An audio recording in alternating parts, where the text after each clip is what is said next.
it's Dr. Julie, day 5 of the Summit Wellness Group Elimination Diet Challenge. If you've started on the diet on Wednesday, then it's 7 days into the diet. Great job, everyone.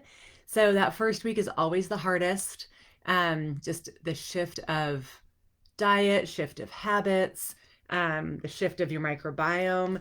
So hopefully, if anybody was feeling a little yucky early in the week, that has passed. If it hasn't, please reach out. We'd love to talk with you to see what's going on and see if we can help. Sometimes you just need to make some adjustments with food, sometimes adding in some supplements like a binder that can kind of help mop up some of the muck that's in there. Sometimes adding a enzyme, a digestive enzyme. So there's definitely some things that we can use to adjust the diet and complement you and support you along the way. Hope everybody's drinking their water. Got my cool cup. And today I want to talk a little bit more about some of the other things that go around our gut and go around getting to the root cause of how things are feeling and how things are going. And those two things are sleep and exercise. So, the four legs of functional medicine, which is really what this really is kind of giving you a little bit of introduction to, are sleep, stress, diet, and movement. So if you kind of think of them like table legs, if all those are healthy, we can stack all kinds of things on our table. But if any of those legs are out of balance, then our table's tippy and we can't tolerate as much. So we really want to try to focus on getting all four of those legs really strong. And again, the Elimination Diet Challenge is really working on that, that diet and nutrition and gut axis of that. But we also don't want to forget about the other parts. So sleep, super important. That can be one of the most important things that that helps run our lives, because we know that when we don't sleep well, nothing else works well. When we get brain fog, it can actually hinder our weight loss because our body just goes into a stress and crisis mode. And it just, it helps. Getting good sleep helps with energy, helps with mood, helps with sex drive, helps with metabolism. And there's a few things that are relatively quick and easy that you can do to just kind of think about with your sleep hygiene and kind of your sleep patterns to see, are there some little adjustments you can make to make your sleep even better? Because as adults, we should be getting 7 to 8 hours of sleep a night, which would be a dream. Because even with all the stuff that I do, I still have some sleep issues and sleep troubles. So, it's an ongoing thing. I can tell you though, this week I've started to sleep a whole lot better because I have less inflammation already. My gut is getting healthier, and that has really been helping. So a couple of things with sleep: having a schedule, trying to go to bed around the same time and wake up around the same time each day, can really be helpful. Our bodies make melatonin at night and cortisol in the morning. So we want to help support that. So at nighttime, ideally getting off your phones and screens an hour or two before bedtime, which probably isn't realistic for a lot of people, but adding blue blocker screen protectors, blue blocker glasses, my fancy blue blocker glasses. And I'm just going to take these off because they have reflection on the video. And then just turning the lights down. So at nighttime, try to make things dark. It can really help just trigger your own body's natural melatonin. If you do take melatonin, take it an hour or two before bed because it takes a little bit for it to kick in. And then in the morning, we need sunshine on our eyeballs. We need sunshine to brighten the day, to get that cortisol stimulation in the morning, to really get that melatonin cleared so we can have, a better oomph in our mornings. So luckily, the sun's coming out earlier. We still have a little bit of time before it's up really early. But if you can't get to some sunshine right when you get up, ideally within 30 minutes of getting up, get an LED full spectrum light. I have one. I have it in my bathroom. It's like a little moon. I got it on Amazon. We've gotten for the office too. And when I get up, I just turn that on. And so I have some full spectrum light right first thing in the morning. If you can, especially when the sun comes out, open your curtains first thing in the morning. But what you do in the morning actually does help you sleep better at night. So dark at night and then light in the morning. And then, try not to eat within an hour or two of going to bed because we want our stomach to be relaxed before we're sleeping instead of busy digesting. And definitely we know that, it feels like alcohol can help you sleep better at night, but it really doesn't make for a great night's sleep. So if you're going to have a drink, have it a little bit earlier before bedtime. Obviously, we're not, in general, not drinking during the elimination diet, but just in general, just try not to have it too late at night, just because, again, it can disrupt that sleep cycle. So let us know if you have any questions on sleep or any other, sleep tips and tricks. We have more. And the other thing is movement. So we know that exercise makes a big difference. It is so good for so many things in our body. Again, it can help all the things that sleep can help. Exercise can help mood, activity, sex drive, hydration, like all of that. So it can help your sleep. If you exercise, you can actually sleep better. And if you sleep better, you'll have more energy to exercise. So those two definitely go together. And with exercise, it doesn't have to be a crazy workout for hours at a time.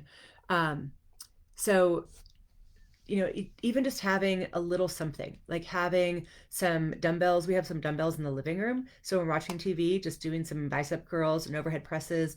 And we have an exercise band around the couch legs to do some leg extensions. Even if you can fit in a little of those things, it can really make a big difference. Jennifer, I see your question. I'll answer you in just a sec. So getting some movement in, even just a little bit, once we start, then that kind of triggers us to be like, oh, I want to do a little bit more. Oh, I can go downstairs and do some stuff in my home gym. Or, oh, I'm going to stop at the gym on the way to work. We really want to make our good habits easy and our bad habits hard. And so shifting to have things be easy, having those weights right there in the kitchen or the living room or at your desk in your office, those things can really make a big difference. Because if you're able to get in even 5 or 10 minutes a day, if you're going from zero, that's something. If you're adding 5 or 10 minutes a day to your 30-minute workout later in the day, that's also something. So just kind of keep that in mind. One of the other tips that I learned, and that make your good habits easy and your bad habits hard. I got that from James Clear's book, Atomic Habits. And if you guys haven't read that yet, I highly encourage it. It's so good. One of the things he was talking about that really resonated with me is that we do things that align with who we think we are. And so if we have been saying to ourselves, I am not somebody that works out, or working out so hard for me, or I'm not someone who goes to the gym, then doing any kind of exercise is hard because it's really going against who you are. And it's a struggle to get that going. But if you made a subtle shift in your mindset to say, well, I'm someone who moves every day. If you just say that, I'm someone who moves every day. What does someone who moves every day do? Well, they pick up a dumbbell, or they go for a 5-minute walk. Then it makes it so much easier to get that in as part of your habit and routine because it aligns with who you are. So again, shifting that mindset of who we are, someone who eats well. I'm someone who eats well. I'm someone who eats a healthy diet. I'm someone who, eats great portions, good sized portions. Shifting that self-talk really makes a big difference. It really does. So we had a question. I sleep a lot, but don't feel rested. How can I change this? Ooh, that is a good one.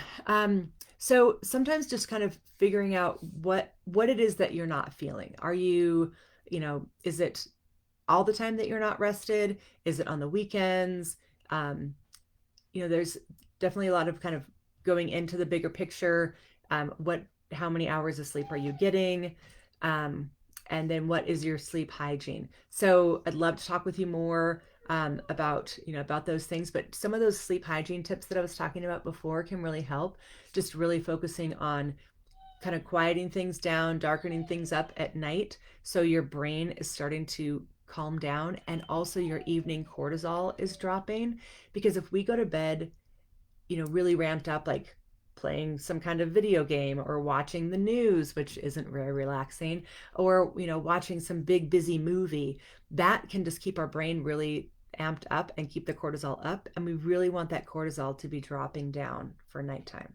So kind of creating a sleep habit, a sleep hygiene habit. One of the things that I do at night is I use my Calm app, and I'll either do a sleep story or do a meditation at night. And that just really helps quiet me down. It helps remind me to do some good breathing. And on the Calm app, there's 3 different meditators, Tamara, Jeff, and Jay, and they all have different meditation styles.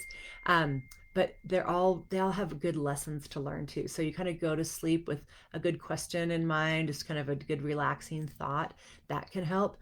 And again, in the mornings, making sure you're getting sunshine. That's one of the biggest things. If we get up and we don't get that burst of cortisol in the morning, we can feel really run down. So adding some sunshine, whether it's the full spectrum light or doing the, getting the out in the curtain, open up your curtains or go out and have your tea on the front, on the back porch, or go out and walk the dog first thing in the morning, that can really help. And also exercise. It really can help. If you get more movement in your day, it can help your sleep. So I'd love to talk with you more about sleep and the next time we visit. And yeah, so I just wanted to share those couple of thoughts with you guys today about exercise um, and sleep, and see how you guys are all doing with your elimination diet. Again, I'm feeling like I can feel that I've kind of gotten through that first week. Um, and um, I'm not feeling the need for coffee. I'm not having any headaches. My energy is starting to come back, which is really good. And because again, I was kind of feeling a little slumpy. And then I'm also going through my cookbooks and starting to think of different things that I could make. I've made a lot of stuff out of the Elimination Diet cookbook, and I love so many recipes in there. But I also am enjoying trying new things. Like I made a great tuna tartare today that was super delicious and right all in alignment with the diet. And so it's exciting to see all the good things that we can eat that are on this, because again, we don't want to think, when we think of diet, we think of, oh my gosh, when can I be done? And the elimination diet is designed to be a short term, reset.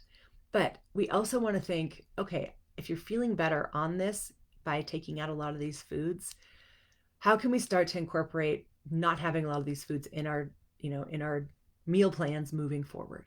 And tomorrow we're actually going to talk about how we reintroduce foods on the elimination diet, so we can do that in a systematic fashion, so you can kind of see what foods might be the triggers, because when we take everything out and you feel better, we're not sure which one was the trigger that was causing the brain fog or the stuffy nose or the dry skin. So we do have a system of how to bring foods back.